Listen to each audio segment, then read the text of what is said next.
The thing is, we need to start to be aware that everybody is evolving. Everyone is evolving. You're evolving, I'm evolving. Someone who has been wounded by some action of ours in the past, they're also evolving. And, we can't really overcompensate. It's important that we don't overcompensate. Of course, if somebody has been hurt by us, or if they have been in some way wounded by us when we were in a lesser consciousness state, we would like to give them an opportunity to offer us something. And what is that? They can offer us their forgiveness.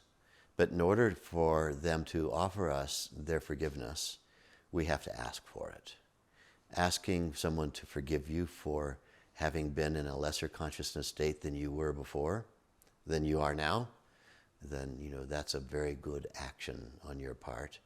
And forgiveness really leads to the next thing, which is let's forget it.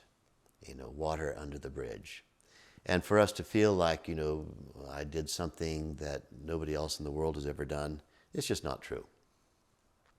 No matter what state of great enlightenment someone attains to in her or his lifetime, always there have been less conscious states prior to that. Evolution means that there was a less evolved state before this. That's what evolution means. Sequential elaboration of becoming ever more aware, ever more conscious of all of the impacts of everything, every thought, every action, every behavior, every feeling, every reaction.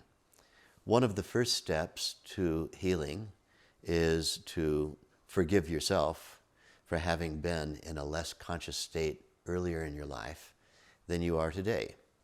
That is eminently forgivable because everybody's in the same boat as you.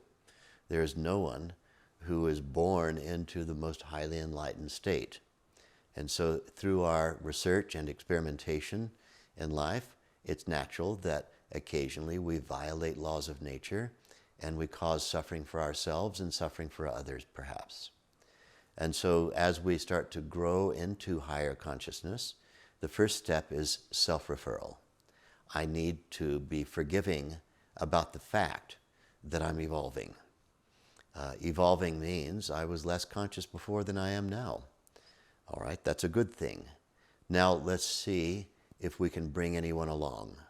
And we might like to go to those who we fear that we've wounded and, express that to them and say something along the lines of, I feel as though I may have behaved in ways to you that I wouldn't today.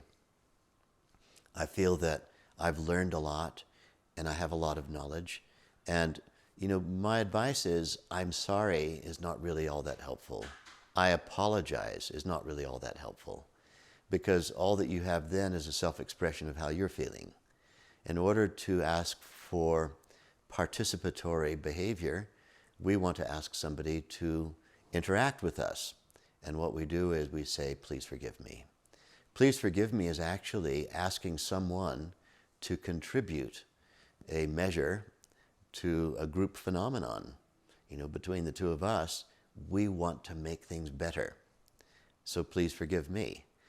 You're actually asking someone to interact with you, where simply stating, I'm sorry, it doesn't really have quite the same effect. Well, you're sorry, what am I supposed to do about that? And so then, please forgive me is much, much better. And then, once someone has said, all right, I forgive you, then great. Begin to demonstrate right away your capability to assess more accurately what people's conscious receptivity is. Begin to demonstrate right away, to your best ability, just how capable someone else is of receiving whatever you can bring to the daily experience or to the whole equation of relating. And these are the best ways of dealing with the mishaps of the past. Self-forgiveness first. You are evolving. You are always, everyone always was in a less conscious state before than they are now. And that, you're intending to lift the whole game and make everything better not just for yourself, but for everyone else who surrounds you. Jai Gurudev.